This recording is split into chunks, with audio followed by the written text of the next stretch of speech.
어떻게 여러분은 운동을 좋아하십니까? 특별히 좋아하는 운동은 무엇입니까?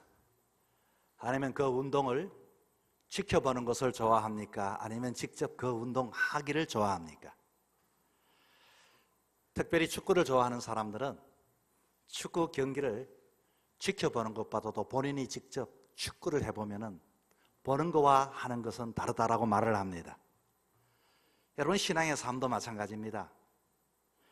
우리가 신앙의 삶을 살아가면서 때로는 이 영적 게임에서 지켜보는 자들이 있고, 때로는 신앙의 삶 속에 하나님의 은혜를 경험하며 간증하며 증거하며 영적인 싸움에 이와 같이 헌신하며 사는 사람들이 있습니다. 카일 아이들만의 목사님의 책 중에 팬인가 제자인가 하는 책 중에는 어떤 내용이 있는가 하니, 오늘날 많은 성도들 중에서는 팬과 같은 성도들이 너무 많다는 겁니다. 우리 교회가 교회다워지기 위해서는 팬과 같은 성도가 중요한 것이 아니라 직접 필드에서 이기기를 위하여 힘쓰는 선수 같은 사람이 필요하다는 것입니다. 여러분, 요즘 교회를 보면 어떤 생각이 듭니까? 이 교회는 존재감도 없고, 교회는 어떤 골격이나 체질도 약해져 버려서 사람들이 쉽게 교회를 생각하게 되어집니다. 그런데 가만히 보면 그 교회에 가보면 교회라는 것이 어느 누구보다도 교회를 사랑하는 사람들이 많은 듯한데 말입니다. 왜 그런 일이 일어날까요?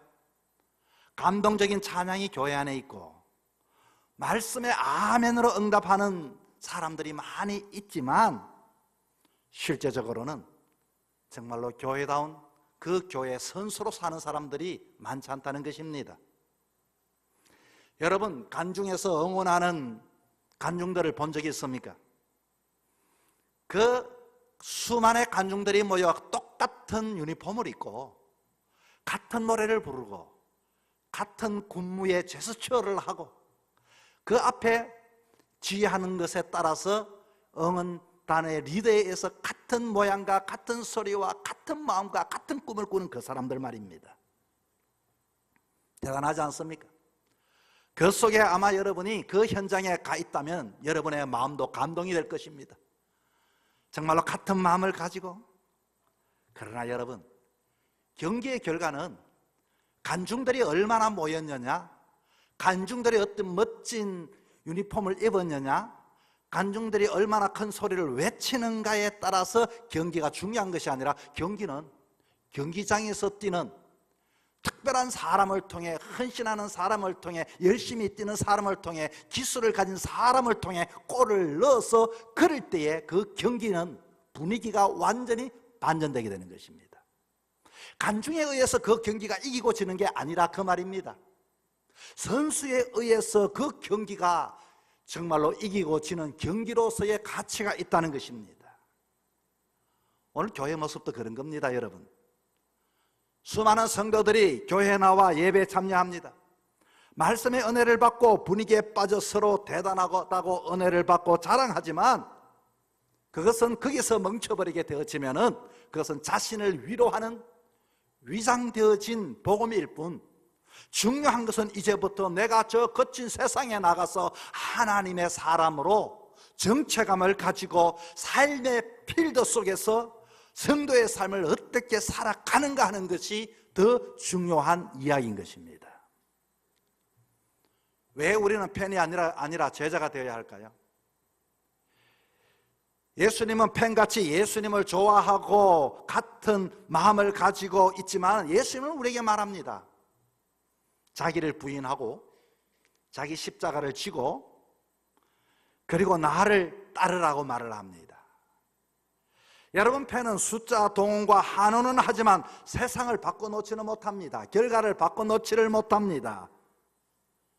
초대교회는 로마를 흔들었던 그 이유는 그곳에 팬이 아니라 제자들이 있었기 때문입니다. 제자들은 누굽니까? 제자들은 예수님의 말씀을 듣고서 삶 속에서 순교를 각오하고 포기하고 희생하고 끝까지 진리를 붙잡아 나가는 그 사람에 의하여 로마가 무너지게 되었고, 오늘 우리가 살아가는 이 시대 속의 상황 속에서도 진짜 예수님의 삶으로 세상을 새롭게 세우기를 원하는 제자들이 우리에게 필요한 것입니다. 제자로 사는 것은 결국 어렵고 힘든 일이지만 우리를 위한 일입니다. 제자를 살아갈 때 제자로서의 가지는 특권과 기쁨과 은혜가 간증이 가지는 그 기쁨보다 더 크기 때문에 그런 겁니다. 여러분, 카페 예수님이라는 이야기를 들어보셨습니까? 오늘 현대인들은 마치 교회를 카페 오듯이 와서 은혜를 주세요, 저는 메뉴를 사랑으로 하겠습니다, 그러나 봉사는 빼주세요, 그러나 헌신은 빼주세요, 그러나 십자가는 빼주세요, 용서는 원하지만 순종은 좀 부담스럽네요. 예수를 믿는다는 것은 전체 메뉴입니다. 예수님은 일부만 선택할 수 있는 분이 아닙니다. 모든 것을 내어드리고 모든 것을 받아들이고 모든 것을 이와 같이 우리가 주님과 함께할 때 세상이 줄 수 없는 기쁨과 은혜가 있습니다. 세상 속으로 들어가라고 하는 존 스토터의 목사님의 책에는 이렇게 이야기합니다.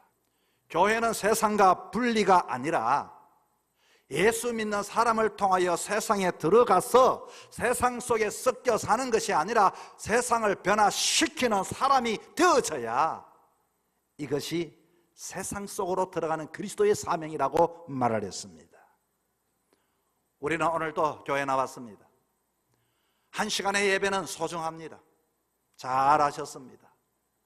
그러나 여기서 우리끼리 예배를 드리고 끝나는 것이 의미가 아니라 이제는 167시간의 삶 속에서 그 세상이 나를 환영하지 않는다 할지라도 내 취향과 경향과 완전히 다른 사람을 만남 속에서 내가 어떻게 제자로서 살아갈 것인가, 이곳에서 어떻게 선수로 살아갈 것인가, 이것이 진정한 우리가 살아가야 할 삶의 모습이 되어야 하는 것입니다.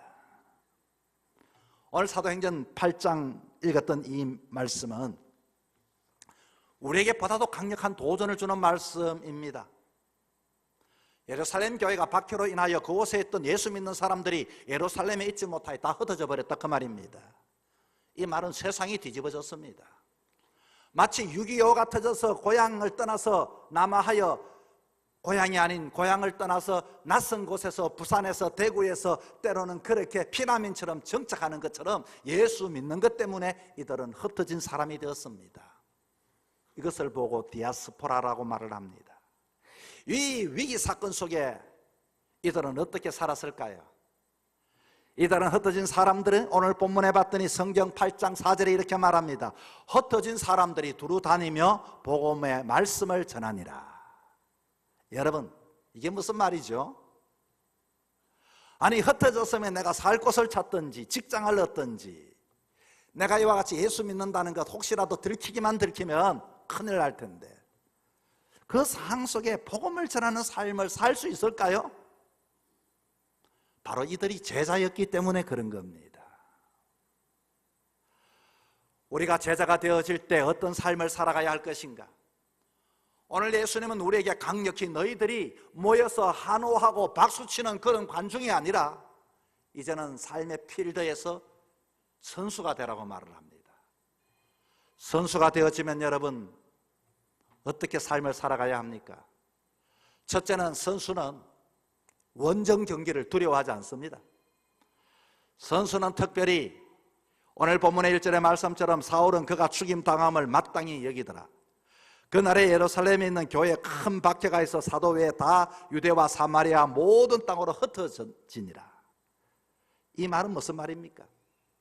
이제 이들이 예루살렘에 있을 때는 편안하게 예수를 복음을 믿고 예수님을 전했습니다. 이제는 다시금 이들이 억지로 이와 같이 그렇게 원정 경기를 나서게 된 것입니다. 시합은 안방에서 하면 편하지만 어웨이 경기를 합니다. 멀리 비행기를 타고 낯선 땅에 이들이 이제 머물게 되어집니다. 어웨이 경기. 사람들은, 선수들은 어웨이 경기를 하면은 비기는 것으로 족하다고 생각을 합니다. 실명으로 살아간다는 것은 용기가 필요합니다. 불이익을 당할까봐, 왕따를 당할까봐 교회 안에서만 예수를 믿지 교회 밖에서 의외의 경기, 박해가 있는 이와 같이 그 경기의 삶의 현장 속에 우리는 전혀 나는 관중처럼 이와 같이 혼자만 좋아하고 내 모든 모습을 위장하며 살아가는 사람들이 얼마나 많은지 모릅니다. 팬과 선수의 차이가 뭡니까? 팬은 악천후 같은 날씨 속에는 때로는 오늘 한번 구경 가볼까? 오늘 한번 구경 가지 말까? 마음대로 자기가 말하지만 선수들은 경기가 잡혀 있으면은 악천후라도 경기장에서 뛰게 되는 것입니다. 오늘도 하나님은 묻습니다. 너는 팬으로 살 것인가 제자로 살 것인가? 며칠 전 저희 집에 손주가 놀러 왔습니다. 치킨집에 가서 만난 통닭을 사줬습니다. 그 집에서 애야 먹기 전에 우리 한번 기도하자. 그렇게 기도 잘하는 아이가 기도하지 않는 거예요. 두리번 살핍니다. 왜 그러냐? 사람들 옆에 있는데 부끄럽다는 거예요. 그런데 옆에 가만히 보니까 옆에 누가 있는가 봤더니 똑같은 이 초등학교 저학년의 아이와 유치원 아이가 있는 엄마 둘이가 와서 소주잔을 놓고 아이 앞에서 홀짝홀짝 마시는데 너무 당당하게 마시고 있는 겁니다. 그렇습니다. 이 사이는 기도하는 것이 부끄럽고 아이 앞에서 술을 마시는 것은 당연하면 이 시대 속에서, 이 문화 속에 우리는 어떻게 살아날 수 있을까요? 사랑하는 성도 여러분, 여기서뿐만 아니라 집에서뿐만 아니라 교회에서뿐만 아니라 여러분의 삶 속에서 관중으로 아니라 선수로서 삶을 살아갈 수 있기를 간절히 축복합니다. 두 번째는 선수는 골을 넣음으로써 가치를 이야기합니다. 오늘 본문 8장 4절 말씀에 흩어진 사람들이 두루 다니며 복음의 말씀을 전했다고 말을 하는데 저는 이 말씀을 읽으면서 도무지 이해가 되지 않았습니다. 왜 그런지 아십니까? 아니, 박해 때문에 흩어졌으면 살 집을 찾아야지, 아니면 주변을 싹 눈치를 보면서 어떻게 내가 살 것인지 알아야지, 또 그 복음을 전해? 복음 때문에 쫓겨났으면서 이것은 우리들의 당연한 모습 아닙니까? 여러분, 우리나라의 많은 축구 선수들이 유럽으로 스카우트 되어져 가고 있어요. 그런데 그 중에 기억 남는 선수는요, 골을 넣는 사람만이 가치가 이와 같이 높아지고 기억이 되어집니다. 그런데 이 아나운서가 아주 이 말하는 아나운서의 멘트를 보면 참 재미가 있습니다. 아, 저 선수 보세요. 저것은 저 각도에서는 슛이 나오지 않는데 막 동물적인 감각으로 이와 같이 차니까 그 공이 휘어져 들어가는 것, 아주 놀랍지 않습니까? 동물적인 감각. 저렇게 하기까지는 수 없는 훈련과 수 없는 자기 자신과의 싸움에 이겼기 때문에 이와 같이 그 어려운 그 태클을 이와 같이 피해서 툭 건드렸더니 이것은 정말로 넣으려고 해도 넣을 수 없는 골이 들어가 버린 겁니다. 이렇게 이야기를 하는 아나운서의 멘트 말입니다. 여러분, 복음도 마찬가지입니다. 내가 억지로 복음을 전할 수 있겠습니까?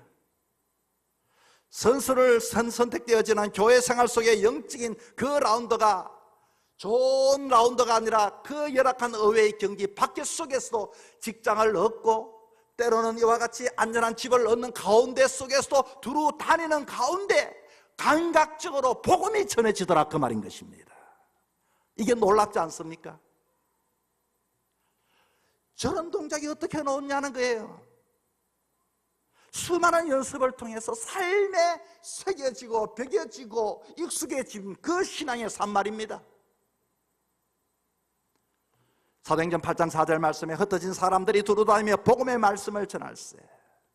박해가 그렇게 심한데, 그리고 그것이 아니라 또 잡으러 오는 사람들도 있는데 집을 얻다가도 또 복음을 전하고, 길을 가다가 등산 가다가 또 복음을 전하고, 직장에 일하다가 또 복음을 전하고, 자기 안전을 생각하면서 목사님 시간이 없어요, 아이고 내가 이 살기도 힘든데 그거 어떻게 합니까가 아니라 삶 속에서 동물적인 감각으로, 삶 속에서 가르치지 않아도 말 속에서. 여러분, 오늘 이 시대는 우리는 전도제를 가지고 매주 나가지만 전도제를 받는 사람이 많지가 않아요. 바쁜 일상 속에 누군가의 손에 쥐어진 종이는 쉽게 버려지기 일쑤입니다. 하지만 사람들은 봅니다. 전도전은 받지 않지만 전도를 전하는 그 사람의 삶, 예수를 믿는다고 내가 들었던 그 사람의 삶을 받지는 않지만 보고 듣고 느끼고 알고 있다, 그 말인 것입니다. 우리의 인내를 봅니다. 우리의 미소를 봅니다. 우리의 가치관을 봅니다. 정직함을 봅니다. 친절함을 봅니다. 언젠가는 그들은 깨닫습니다. 아, 저 사람 뭔가 다르네.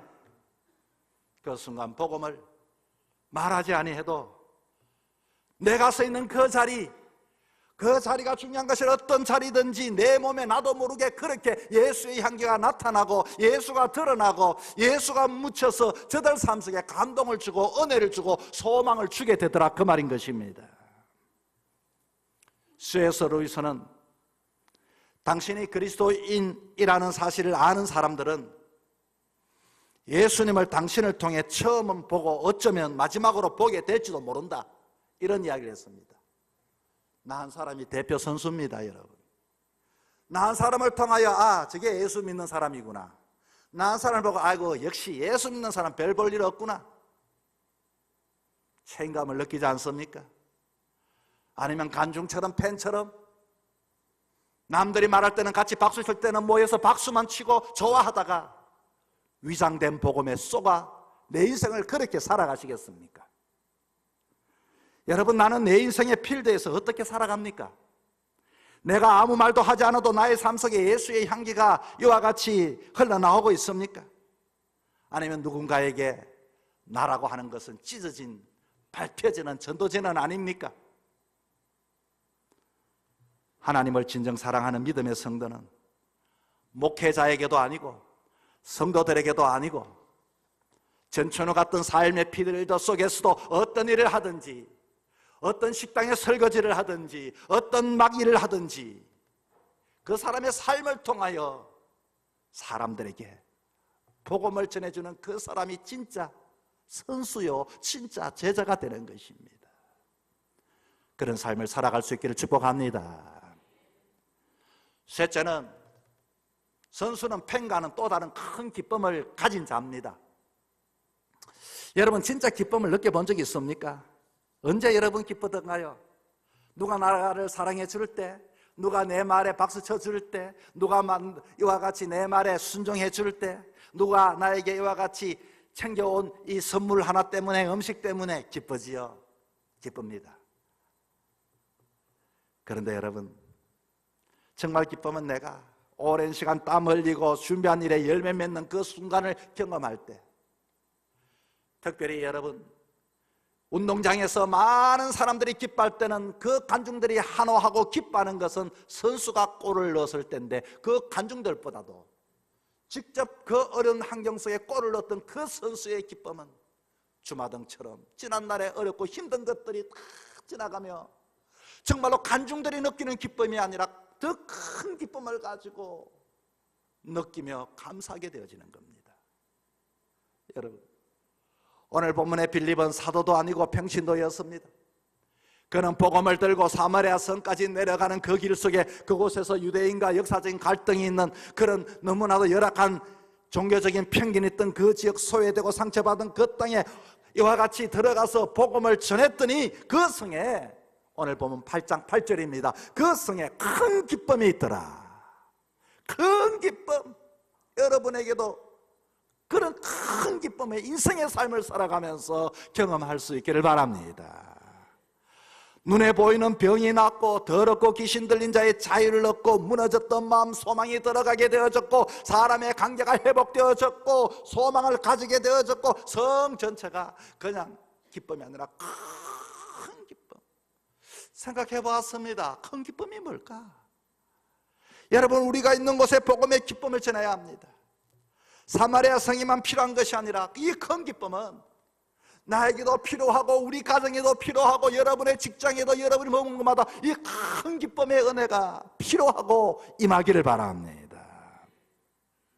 신앙생활을 하면서 여전히 마음이 공허한 사람, 교회를 다니지만 웃음이 없는 가정, 이와 같이 신앙의 삶을 만족이 없는 삶, 신앙을 가지만 소망이 없는 삶을 살아가는 자에게, 그래 내가 알았네, 내가 찾았네, 내가 보았네, 예수로 인하여 정말로 내 마음에 부딪혀 올 때 그 기쁨이 큰 기쁨이 아니겠습니까?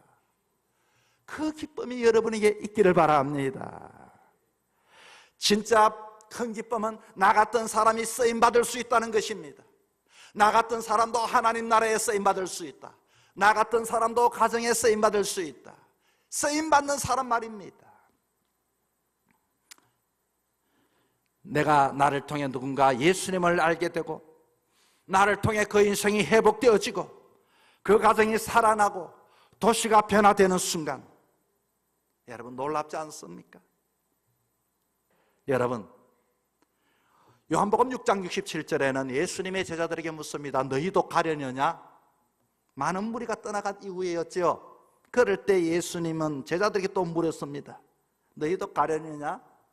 베드로는 대답합니다. 주님, 영생의 말씀이 여기 계시는데 우리가 누구에게로 가겠습니까? 우리 고백해야 합니다. 주님, 내가 팬이 아니라 이제 제자로 살겠습니다. 여러분, 우리 교회 앞에 장미 정원을 예쁘게 만들어 놓았습니다. 장미꽃들이 활짝 이렇게 피었습니다. 그런데 그 옆에 가면 수국도 우리 권사님이 심겨 놓았습니다. 아마 수국은 조금 더 있다가 아마 펼 것 같아요. 6월달 후반기에. 그런데 어디에 영상을 봤더니 이런 이야기 있어요. 여러분, 1년이나 3년이 지나도 수국을 깻잎처럼 키울 겁니까? 이런 영상이 있더라고요. 그래서 그런지 제가 생각해 봤어요. 수국이 깻잎 같다? 이게 무슨 말이지? 그런데 어제 우리 권사님이 내려가면서 아이고야 깻잎 봐라 그래요. 아직 꽃이 시기가 안 됐지요. 아직 깻잎 봐라 그래요. 야 깻잎 같아 그래요. 나도 가만히 보면 깻잎 같아요. 근데 가만히 보니까 그 깻잎에 보니까 이제 꽃이 피려고 몽아리가 쫙 맺어 있습니다. 여러분, 저는 그것을 보며 생각했습니다. 포항 푸른숲교회 아름다운 정원에 심겨진 저와 여러분, 깻잎으로만 지내시겠습니까? 꽃을 피우시겠습니까? 나는 수국인데 깻잎이라 하면 얼마나 자존심 상하겠습니까? 그 수국이. 내가 그래도 성도인데, 내가 그래도 이와 같이 직분자인데 저거 예수 믿나? 이 말 들으면 얼마나 자존심 상하겠습니까?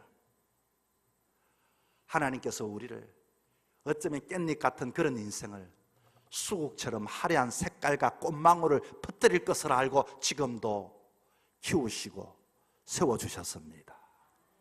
언제까지 우리가 주의 정원에 머물면서 사람들에게 지나가 그런 수모를 당해서 되겠습니까? 이제 우리는 꽃망울을 터뜨려야 합니다. 꽃을 이와 같이 활짝 큰 꽃을 펴뜨려야 합니다. 지나가는 사람이 큰 기쁨을 얻을 것입니다. 야, 내가 이런 존재였구나.